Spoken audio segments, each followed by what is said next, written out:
Ya balik lagi nih ya.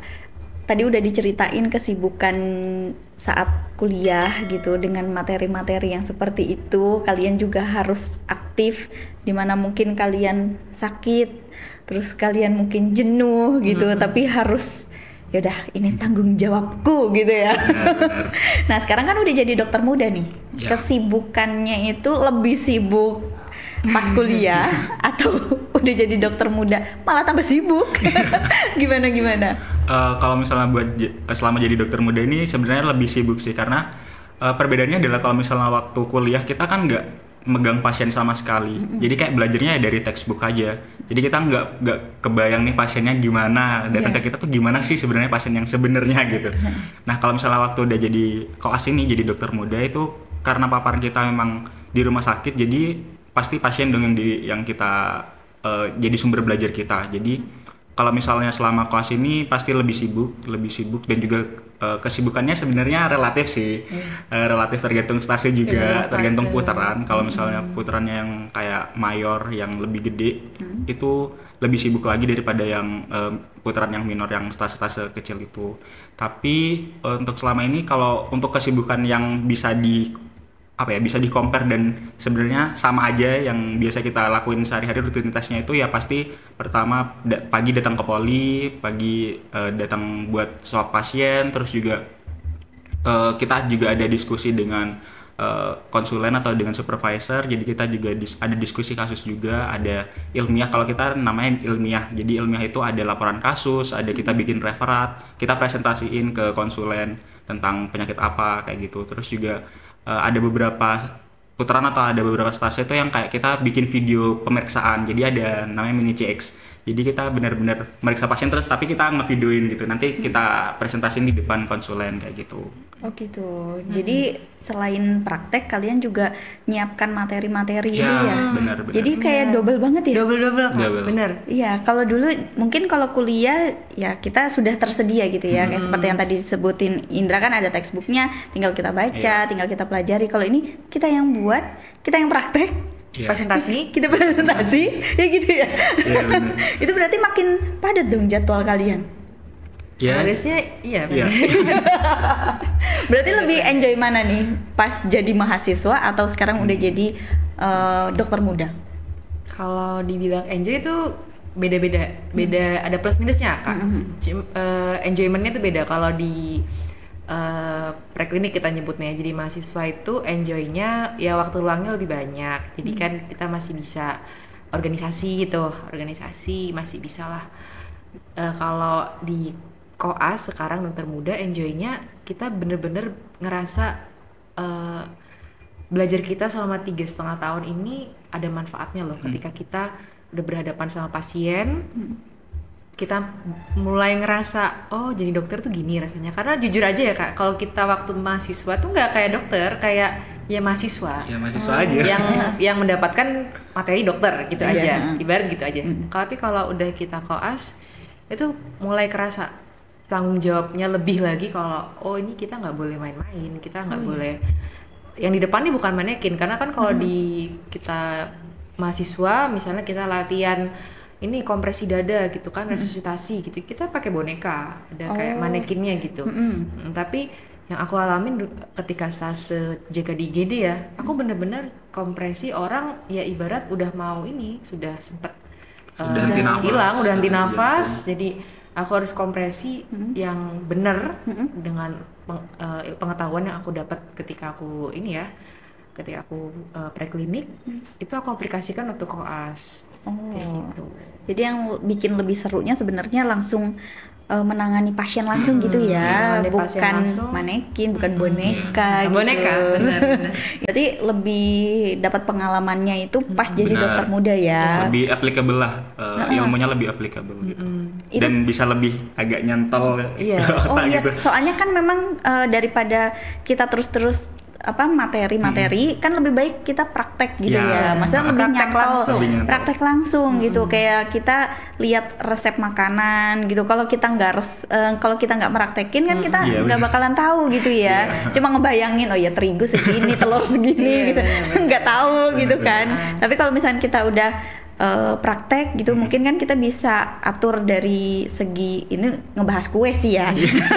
Ya bener, sama kok. Ya kan komposisinya gitu kan, nanti bisa kita ituin lagi. Termasuk juga kalau misalkan ngituin pasien, oh ada pasien yang seperti ini ya sebaiknya ini dulu deh gitu ya, atau penanganannya seperti apa ada gitu. Ada step-stepnya gitu. Tuh kalau cuma materi aja kan tanpa praktek kayaknya susah ya. Susah divisualisasikan. Nah itu. Ya, hafalan sih Kak ujungnya. Ya pemahaman, hafalan, tapi kita nggak aplikasiin langsung. Akhirnya ya ini mungkin agak-agak rahasia koas nih, kayak ujung-ujungnya agak lupa sebenarnya. Kita belajar lagi. Endingnya kita belajar lagi. Tetap buka textbook lagi buka sih, textbook lagi, kita buka refresh lagi materinya. Ya inilah perjalanan koas tuh pasti kayak gitu. Oh iya sih, ya nggak apa-apa sih, wajar juga. Anak-anak SMK Tata Boga juga kan gitu ya. Tetap buka dulu ini kira-kira apa ya tadi ya gitu, baru dicoba gitu. Tapi kan beda dengan yang ahli yang misalkan sudah punya restoran atau dia bekerja di hotel gitu, bagian chefnya gitu. Ini dokter sama chef jadinya saya. Tapi masih apple sih. Iya, soalnya kan sama-sama praktek ya, sama-sama ada materi, sama-sama ada praktek gitu.